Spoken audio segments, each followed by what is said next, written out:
மீனா செய்கிற விஷயங்கள் யாருக்கெல்லாம் பிடிச்சிருக்குதோ அவங்களாம் நம்ம வீடியோ கலெக்ட் பண்ணிக்கோங்க. மீனா அப்படி என்ன பண்ணுறாங்க அப்படின்னு கேட்டிங்கன்னா, தனக்கு வந்து 1,00,000 பணத்தை அவங்க கஷ்டப்பட்டு ராத்திரி ஃபுல்லாக இருந்து மாலையை கட்டி அழகாக கொண்டு போய் சேர்த்து சின்ன சின்ன பிரச்சனைகள் நடந்தாலும் கடைசியாக அது சுமூகமாக முடிஞ்சு ஒரு வழியாக அந்த 1,00,000 கைக்கு கொண்டு வந்துட்டாங்க.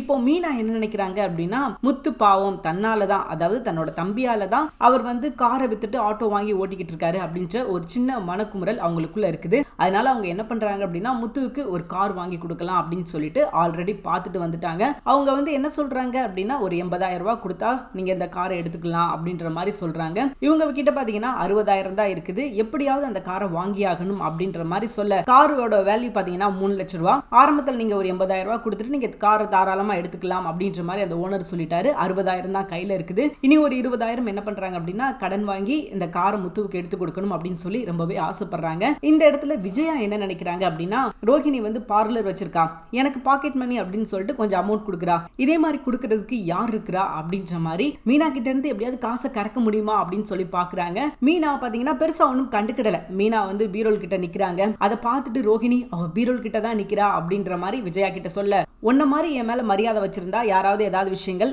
பணம் கொடுக்கறதா இருக்கட்டும் எல்லா விஷயம் நம்ம கிட்ட சொல்லுவாங்க செய்வாங்க. ஆனா அந்த மாதிரி மரியாதை உன்னை தவிர இந்த வீட்டுல யாருமே என் மேல வைக்கல அப்படின்ற மாதிரி விஜயா குத்தி காமிச்சு பேசிக்கிட்டு இருக்காங்க. அப்படியாவது ரோஷப்பட்டு இந்தாங்கத்த இந்த ஒரு அமௌண்ட்டை வச்சுக்கோங்க அப்படின்னு சொல்லிட்டு மீனா கொடுத்துட மாட்டாங்களா அப்படின்ற ஒரு எண்ணத்துல தான் அவங்க பேசிக்கிட்டு இருக்காங்க. அப்போ இவங்க இப்படி பேசுறதை கேட்ட மீனா கண்டுக்கிடவே இல்லை. அமௌண்ட் எல்லாம் எடுத்து பாக்கெட்டுக்குள்ள வைக்கிறாங்க. அதை பார்த்த ரோஹிணி அத்த இந்த மாதிரி பாக்கெட்டுக்குள்ள அமௌண்ட் எடுத்து வைக்கிறாங்க மீனா அப்படின்ற மாதிரி சொல்லவும், அப்போ நமக்கு தான் கொடுக்க போறா அப்படின்ற மாதிரி ஒரு கற்பனையில இருக்கிறாங்க நம்ம விஜயா. அன்னாரம் மீனா வர்றாங்க. மீனா வந்து அத்தை கொஞ்சம் வீட்டை பார்த்துக்கோங்க, இந்த சாம்பார் அடுப்புல இருக்கு, கொஞ்சம் இறக்கிக்கோங்க, எனக்கு ஒரு சின்ன வேலை இருக்குது, வெளியே போறேன் அப்படின்னு சொல்லிட்டு வெளியே போயிடுறாங்க. அதாவது இந்த கார் வாங்க நம்ம ஒரு கதை சொன்னேன் இல்லையா, அதுதான் அந்த கார் வாங்குறதுக்காக போய் அவங்க வந்து இந்த மாதிரி சொல்லிட்டாங்க. இப்போ ஒரு 20,000 தேவை. அதற்கு ஒருத்தர்கிட்ட போய் பணம் கேட்க அவர் வந்து நீங்க கடை வச்சிருக்கீங்களா, அந்த கடையை நான் பார்க்கணும் அப்படின்ற மாதிரி சொல்ல, அந்த கடையை பார்க்கறதுக்காக இவங்க வீட்டுக்கு முன்னாடி நாளைக்கு எபிசோட்ல வர போறாரு. இதை பார்த்து விஜயா வந்து ரொம்பவே ட்ரிகர் ஆக போறாங்க. எங்க வீட்டுக்கிட்ட வந்து நீங்க எதற்காக இப்படி நோட்டம் விட்டுக்கிட்டு இருக்கீங்க அப்படின்ற மாதிரி கேட்க, இந்த வீட்டுல இருக்கிறவங்க இந்த கடைக்கு சொந்தக்காரங்க என்கிட்ட கொஞ்சம் அமௌண்ட் கேட்டிருந்தாங்க, இது உண்மையில அவங்க கடையா அப்படின்னு சொல்லி வெரிஃபை பண்ண தான் வந்தேன், கடையெல்லாம் ஓகே தான், நான் உங்களுக்கு அமௌண்ட் கொடுக்க போறேன், எதற்காக மேல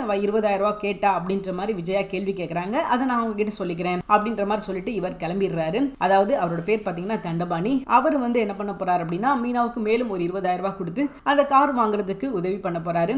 இதுக்கப்புறம் என்ன, முத்துவுக்கு ஒரு அழகான சர்ப்ரைஸ் காத்திருக்குது. ஒரு நல்ல கார் கிடைக்க போகுது அப்படின்னு சொல்லலாம். மறுபடியும் நம்ம முத்து கார் டிரைவரா ஆக போறாரு. இதற்கு முன்னாடி பாத்தீங்கன்னா ஆட்டோ ஓட்டிக்கிட்டு இருந்தாரு, அதற்கு முன்னாடி கார் ஓட்டிக்கிட்டு இருந்தாரு. ஒரு சின்ன பிரச்சனை இல்ல, இப்போ ஆட்டோவுக்கு வந்துட்டாரு. அதனால பாத்தீங்கன்னா திரும்பவும் அவர் கார் ஓட்டி நான் பார்க்கணும் அப்படின்னு சொல்லி மீனா இந்த ஒரு விஷயத்தை பண்றாங்க. உண்மையிலே இது ஒரு சூப்பரான விஷயம் அப்படின்னு சொல்லலாம். நிச்சயமா முத்து வந்து இந்த விஷயத்தை எதிர்பார்த்துக்கவே மாட்டாரு. ஏன்னா முத்துவுக்கு சர்ப்ரைஸ் அப்படின்னு சொல்லி தான் மீனா இப்படி ஒரு விஷயத்தை பண்ணிக்கிட்டு இருக்காங்க. இது போக நாளைக்கு எபிசோட் இதை விட நல்லா இருக்க போகுது அப்படின்னு சொல்லலாம். தேங்க்யூ ஃபார் வாட்சிங்.